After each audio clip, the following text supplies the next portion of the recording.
So I'm back with Karla. Karla, I haven't talked to you in about 10 days. How have you been in those 10 days?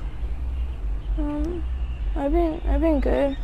I've been trying to like distract myself by doing all these activities that people got me, like the resin.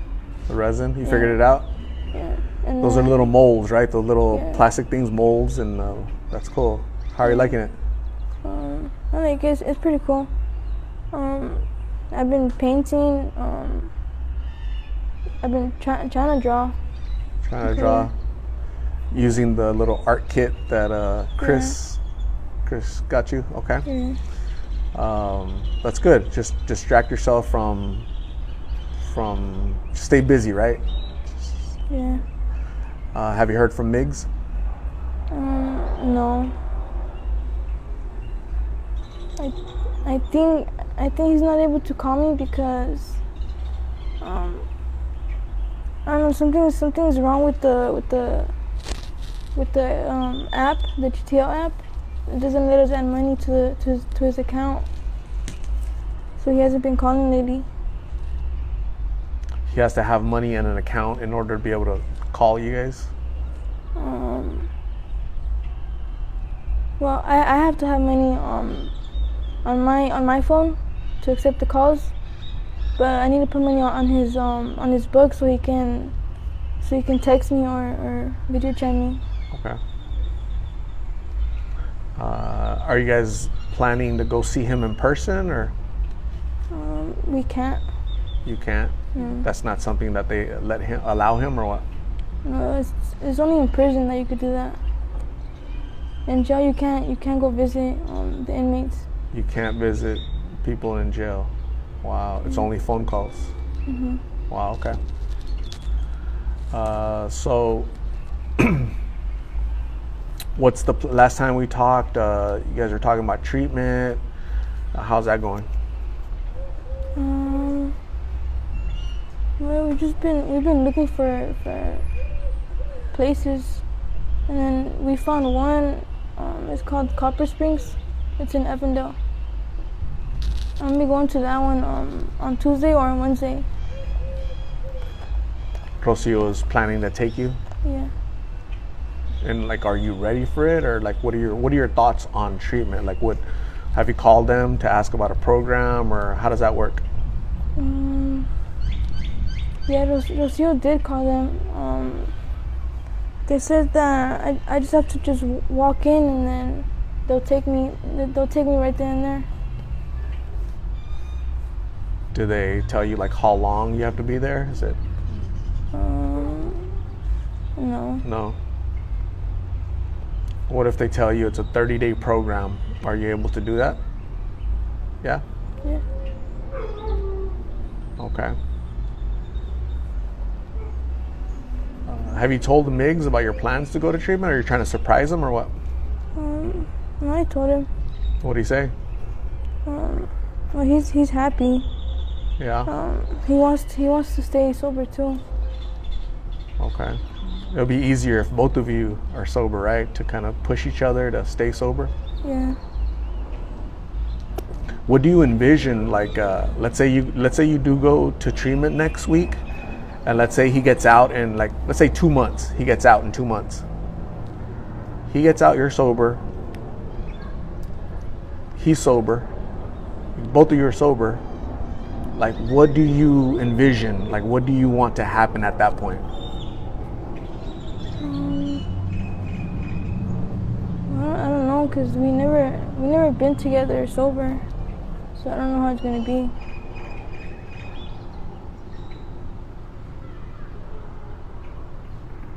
Do you know what you do want though? Like, more sobriety? You want to live a sober life going forward? Yeah.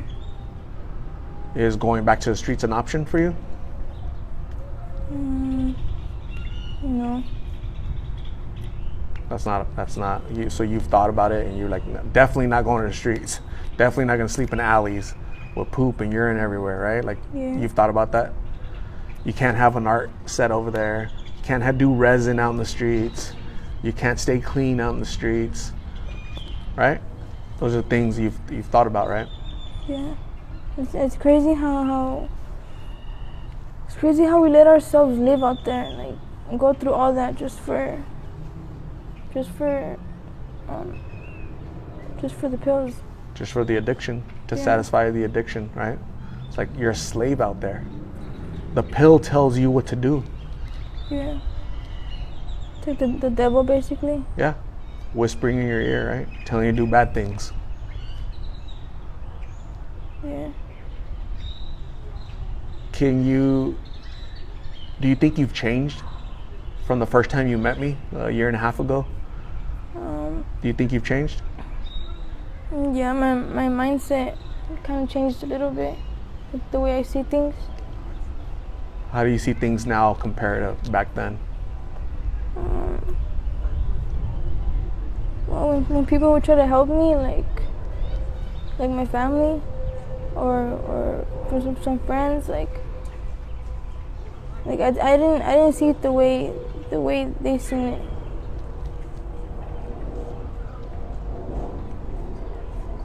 And now you're kind of understanding what your mom was saying. You understand what everybody is trying to tell you, has been trying to tell you. You kind of understand a little bit more. Yeah. Okay.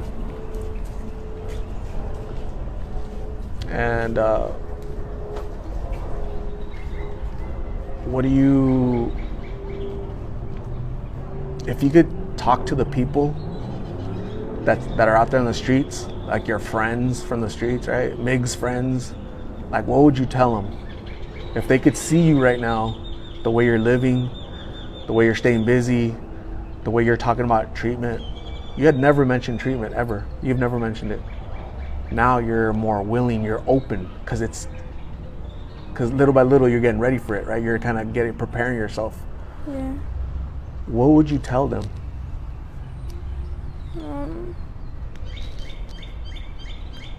It's not worth it.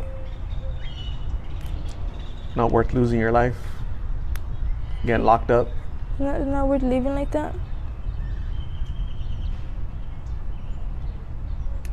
Definitely not worth it. I mean, that's something that I personally can't understand. A lot of people can't understand, right? I ask people all the time, like, is living like this out in the alley, is this rock bottom?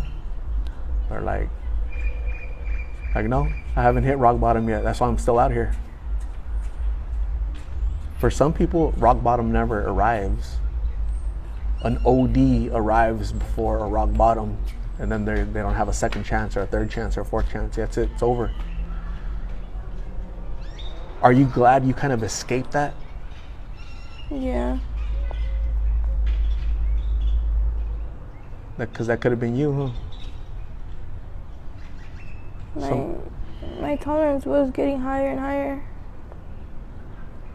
And that's not good. That's a trap. In the long run, that's a trap. Because that just means you got to smoke more and more and more. Yeah. You gotta find out a way to make more money. And sometimes that's not legal, right? Yeah. Any word on the warrant you had? You guys still investigating it, or just you're leaving it for now? Well, there's one friend. She looked it up and she sent me a letter about the warrant, but I still don't understand it that much. Okay. Yeah, my advice again is either calling them or going to the court and saying, hey, I'm here to answer for this. I want to resolve this. What do we need to do? That's always better than them catching you on the street. They catch you on the street, it's not good. It's worse. But when you walk in and try to handle it, they're more lenient. They're more, it's more favorable for you. Okay, Yeah. It has to be taken care of regardless. It's the sooner you do it, it's better. So I'm gonna check in with you probably next weekend, okay, to see how this coming week has gone as far as the treatment and Copper Springs and what they said, and were you able to enroll, to register, and go through their program? And have you talked to MIGs? And I still need to check my UPS box to see if there's items there. I'm sure there are, so I can bring you some of your items. But how do you feel physically, Karla? How do you feel? You look good. You look healthier. This is the healthiest I've ever seen you. Right? You're putting on a little bit of weight, like healthy weight. You're looking clean. Your nails are clean. Your face is clean. No more wipies. Do you remember you guys used to little shower with wipies? Remember before interview, because you guys want to look presentable and clean. You don't do that no more, right? No. How do you feel?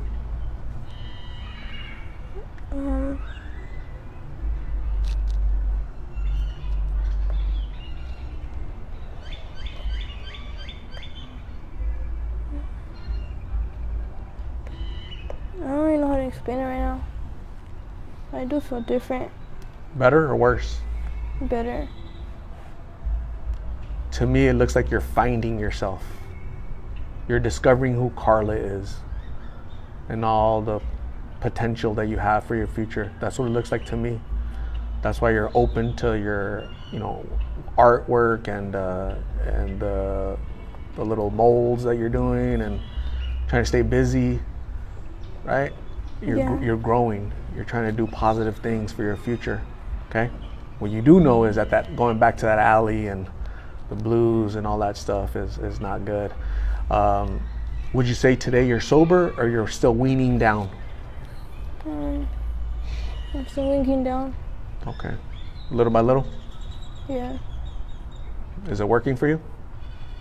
Little by little?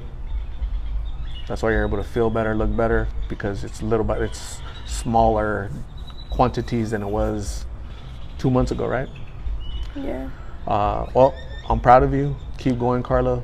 Keep going. If you feel good now, you're going to feel better when you're totally free.